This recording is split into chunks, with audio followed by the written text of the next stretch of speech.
의원님 질의해 주십시오.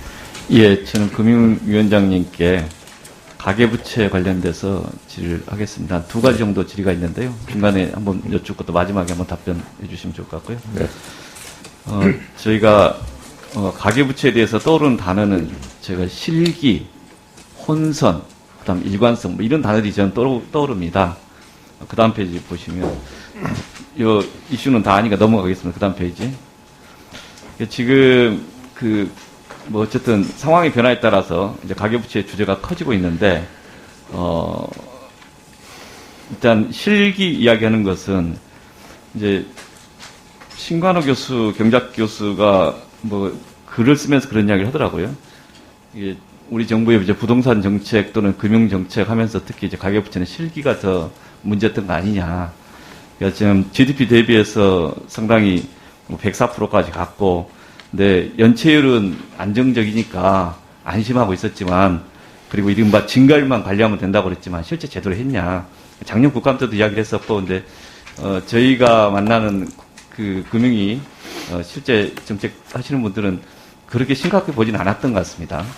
그런 과정들을 보면서 정말 가계부채에 대한 컨트롤 타워가 제대로 기능하고 있는가에 대한 문제제기는 계속 했었고, 네, 비슷한 주장이 있어서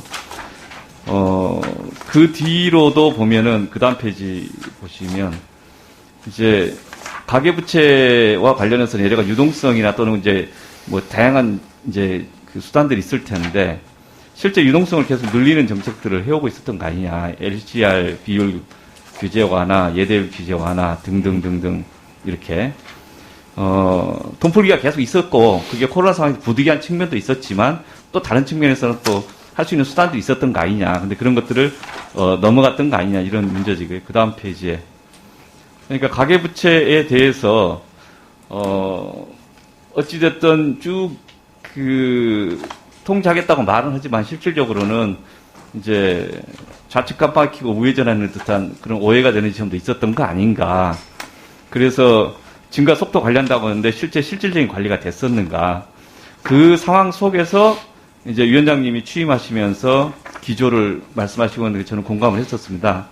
그리고 그 공감이라는 게 지금 현재 이 사안에 대해서 종합적인 대책 그 총량 관리도 있고 구체적인 지표 관리도 하시겠다라고 말씀하셨는데 이 와중에 이제 아시다시피 그 다음 페이지에 보시면 전세자금 관련해서 이제 가계대출 총량 규제에 대해서 일부 은행에 대해서 하드랜딩 하는 거냐 소프트랜딩 하는 논쟁이 있었고 그리고 실수요자들의 다양한 주장도 있어서 이 상황을 대응을 하다 보니까 여러 가지 우려가 있어서 결국 또 메시지가 또 달라지는 것이 있는데 실기 그 다음에 나오는 게 혼선 아닌가. 위원장님의 기조가 이제 다양한 데서 다른 식의 태클들이 일어나니까 오히려 최근에 위원장님의 말씀은 혼선의 혼선이 계속되고 있다는 오해를 유발하는 거 아닌가 싶은데 이건 어떻게 보십니까? 네, 그 강력한 가계부채 관리가 필요하다는 그 입장에는 변화가 없습니다. 다만 그 과정에서 실수요자는 보호해야 되기 때문에 그런 차원에서 실수요자 보호도 필요하다 그런 말씀을 드렸던 거고요. 9월까지의 실적을 보니 전세대출을 계속해서 그 한도 관리에 포함을 하면 10월, 11월, 12월 중에 대폭 감소하거나 중단되는 사태가 벌어질 수도 있는 상황이었기 때문에 그것을 한도 관리에서 제외했던 것입니다. 예, 그 다음 페이지 쭉 보시면 이제 결국 전세대출 어떻게 할 것인가 고민이 많은데 저희들 또 이쪽 저쪽 여쭤보고 의견을 들어보면 지금 상황이 은행 대출보다는 제2금융권 담보대출을 좀 규제해야 되고 담보보다는 신용대출을 더 좀 관리를 해야 되고 구체적 수단으로서 DSR을 현실적으로 좀 강화해야 되는데 특히 고 DSR 그 대출에 대해서는 비중을 축소하는 다양한 수단들이 있을 거고 또 그거는 수용성이 있는 거고 소비자 입장에서도 제2금융권 같은 경우도 DSR 지금 60%인데 40% 좀 다운시킬 수도 있을 거고 실수요자에 대한 이야기들이 계속 시장에서 나오고 또 지금 현재 기조에 대한 태클로서 많이 이야기가 되기도 합니다. 일부가 현실적인 기반을 갖고 있는 이야기도 하지만 또 일부는 좀 과대된 측면도 있을 수 있다고 생각을 합니다. 그래서 실수요자 보호라고 하는 것은 취약계층 실제 사회적 약자를 위한 실수요자 보호자는 정책적으로 좀 풀어나가야 되지만 실수요자라는 이름 하에서 모든 것들이 다 그냥 묻어 들어가면서 기조가 흔들리면 안 되는 거 아니냐. 이제 이런 문제적인데, 그래서 전세 대출이란 문제나 실수자 보호 문제로 인한 기존 문제는 예.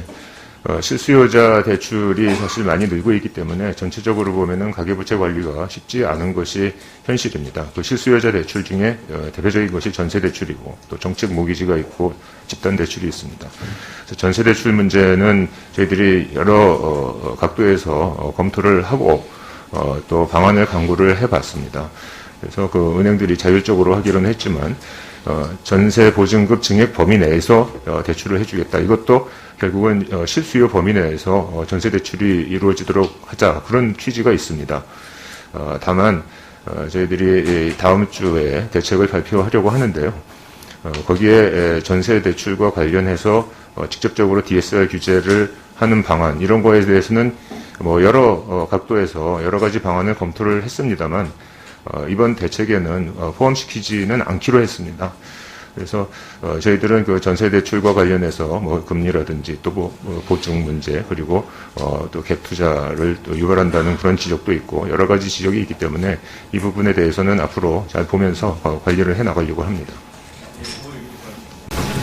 아까 이제 오전에 답변하신 것이 이제 전반적으로 가계부채 대책에는 전세대출이 DSR 적용해서 제외된다, 이런 게 전부 다 막 언론에서 보도가 되고 그러는데, 이게 이제 이런 지점들이 경우에 따라서 메시지에 혼선일 수 있는 거 아니냐, 저는 우려가 돼서, 가계부채가 얼마나 심각하니까 계속 일관되게 그걸 풀어가겠다.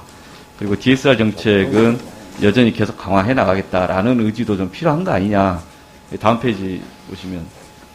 혼자 너무 쓸데없는 생각인지 모르겠습니다만, 이제 어떻든 시스템적인 게 있다는 거 아닙니까? 이렇게 간단한 어떤 하나 이게 터지면 이게 전체가 시스템이 붕괴될 수 있다라는 이런 의미에서 지푸라기 한 오리에 낙타의 등을 부러뜨린다, 이런 속담도 있는데, 우리가 이제 가계부채에 대해서는 그런 위기의식이 좀 있어야 되는 거 아닌가 싶은데 어떠신지요? 예, 저도 의원님 말씀에 전적으로 동감하고요.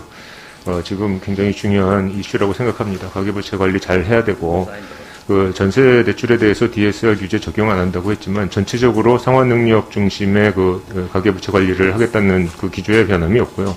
그 DSR 규제 당초 일정보다도 앞당기고 이런 것들이 상당히 그 강력한 조치가 됩니다. 그래서 그런 여러 가지 상황을 고려해서 이번에 그 전세 대출에 대해서 DSR 규제 적용하는 건 안 하기로 했다는 그런 말씀을 드립니다. 예. 다음 예보 소장님께 질의하겠습니다.